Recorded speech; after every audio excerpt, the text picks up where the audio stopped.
Alright, picture this. Imagine you live in the most powerful nation on earth. You've got a booming economy, a massive army, and a culture so rich you are pretty sure you are the main character of history.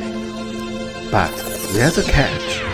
Your world has a Wi-Fi dead zone, a giant one. To the west, your map just stops. It's a terrifying blank space labeled "Here be dragons." Or more accurately, no signal. Good luck. Is it an endless desert? Are there monsters? Is there where all the missing socks go? Nobody knows. All you know is that out there is that great nothing. It's a threat. A constant bleeding headache on your border that had plagued your people for generations. This isn't a sci-fi movie. This was the reality for Han Dynasty China around 138 BC. The main character was the mighty Han Empire, and the headache was a nomadic powerhouse called the Xiongnu. Welcome to our channel. We bring you echoes across history. Grab a beer, here we go! The Xiongnu were the ultimate nightmare neighbors. Think of them less as barbarians and more like a highly mobile, horse-powered biker gang that runs the whole desert. They didn't want to conquer China. That's too much admin. They just wanted to raid it, steal stuff, and generally make life miserable. For decades, the Han emperors had tried everything. They paid them tribute. They sent them princesses in political marriages. Basically, they tried every awkward strategy you use to appear as a hostile roommate, and none of it worked.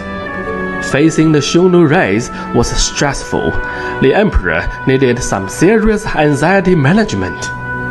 Then, a new emperor came to power, Emperor Wu, a young, ambitious, and frankly terrifying intense CEO of China Inc., who had zero chill.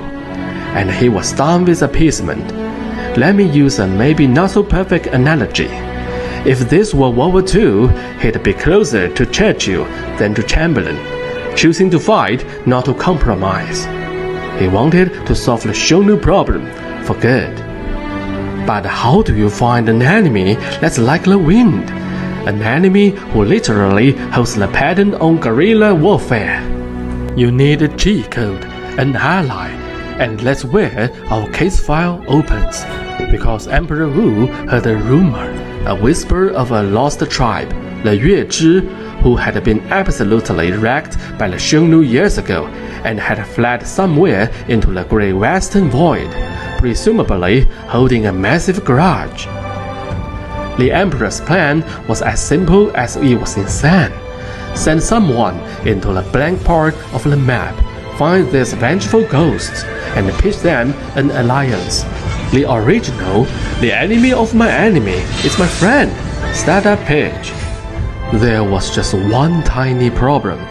To get to the Yuezhi, you had to go straight through the Xiongnu's front yard.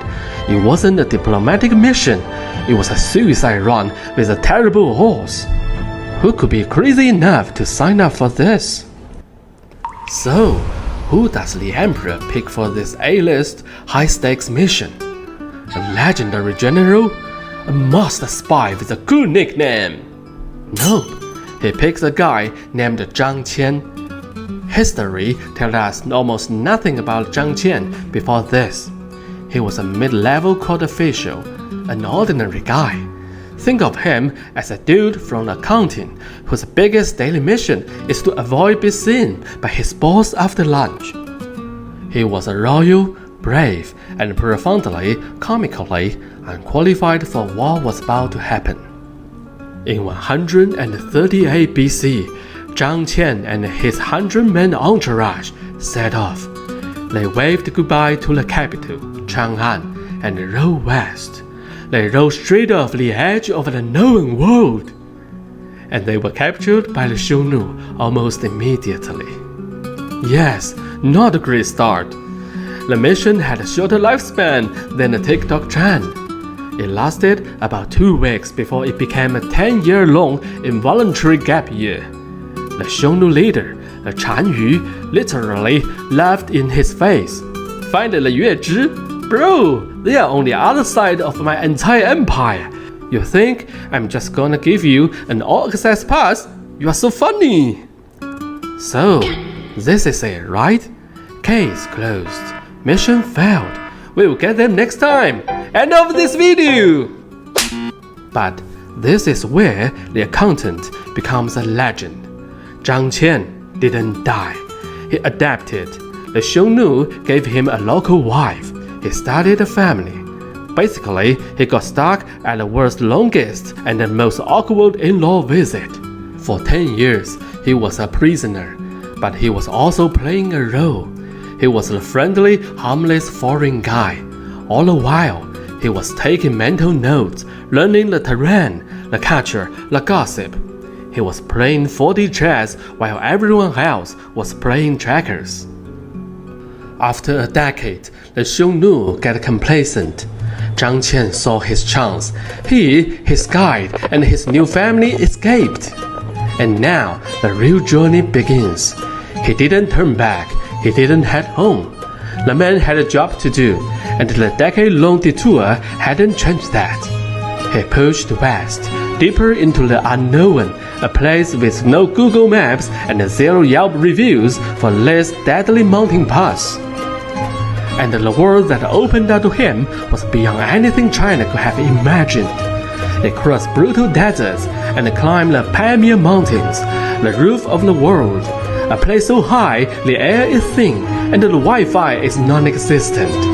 He was literally the first official sponsored tourist from his civilization in this part. Finally, after a journey that had already broken every record for human endurance, he finds them. He finds the 月支. And they say no. Yep, they left him on road. Turns out, the 月支 had found a new home in the Lash Valley. They were rich, they were chilling. They'd gotten really into artisanal bread, and they had decided that revenge was like bad for their vibe.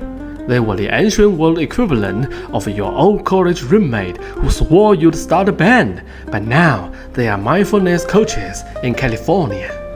So now, the mission is a certified 100% unequivocal failure. Any sane person would have faked their own death and retired to a quiet Bactrian village. But Zhang Qian was no longer just a diplomat, he was an explorer. He realized the initial mission had failed, but he just stumbled upon a massive, untapped market. He pivoted. He spent the next year just wandering, doing market research. He went south to Bactria and saw goods from a place called Chengdu, India. He went west to the Fergana Valley and saw these magnificent horses. They weren't just horses, they were the supercars of the ancient world. Slick, powerful, and way cooler than the standard issue ponies back home. He called them heavenly horses. But that was just the start. He also visited other Central Asia states, places like Hangzhou, Lowlan, and Kucha. He saw bustling trade towns, met all kinds of local rulers, and got a first-hand look at the political and economic landscape of the whole region. These weren't just random sightseeing trips. His later reports gave the Han Court its very first systematic understanding of Central Asia, its people, its trade, its strategic importance.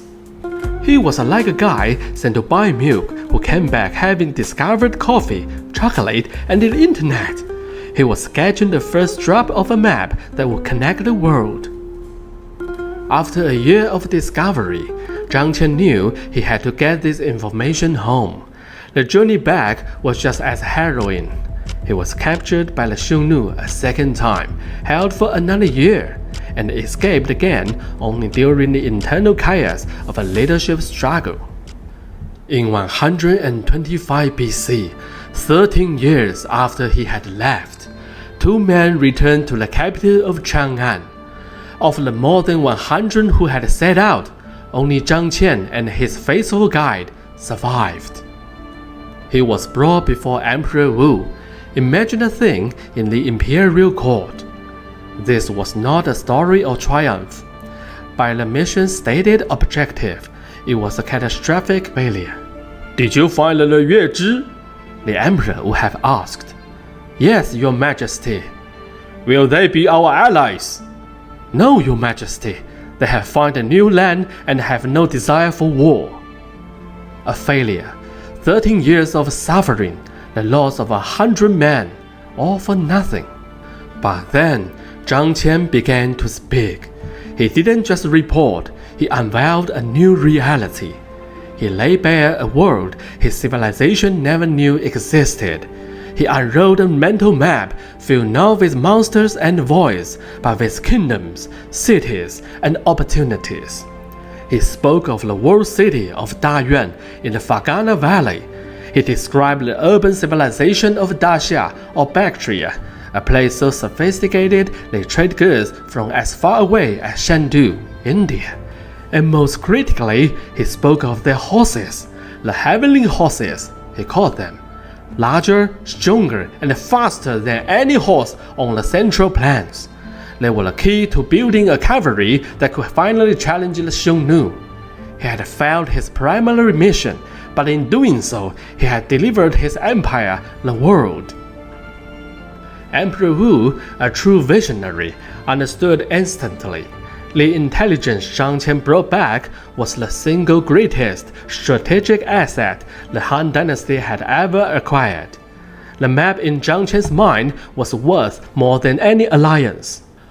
Everything changed. The Han Dynasty, armed with this new geography, launched decisive military campaigns to secure the Heshi Corridor, the gateway to the west. Expeditions were sent to acquire the heavenly horses, transforming the Han military.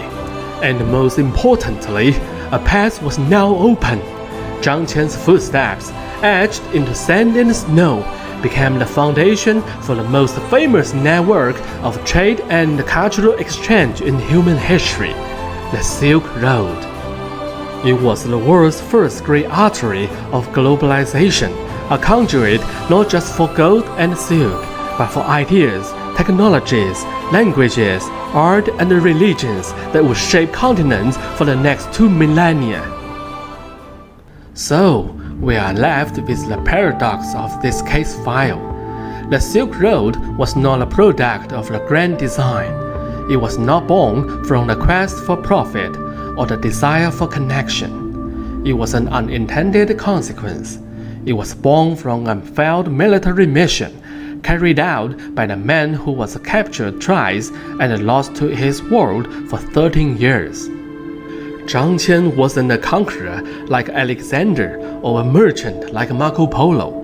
He was, at his core, a loyal servant of his state, given an impossible mission who refused to be defined by his failure. His true enduring genius was not in statecraft or battle, but in the simple, profound act in observation. He understood that even in the midst of total defeat, there's a knowledge to be gained. He went searching for a weapon and returned with a key that unlocked the world. And that's the great paradox Zhang Qian's journey reveals. How much of our world was built not on intended success, but on glorious failure, on the wisdom to see the value in the unexpected detours of life.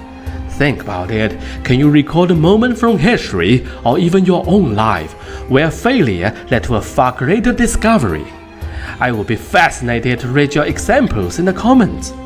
If this counterintuitive way of looking at history resonates with you, subscribe and become an angel investor in our mission. This is the kind of perspective that changes how we see the world, a perspective worth sharing.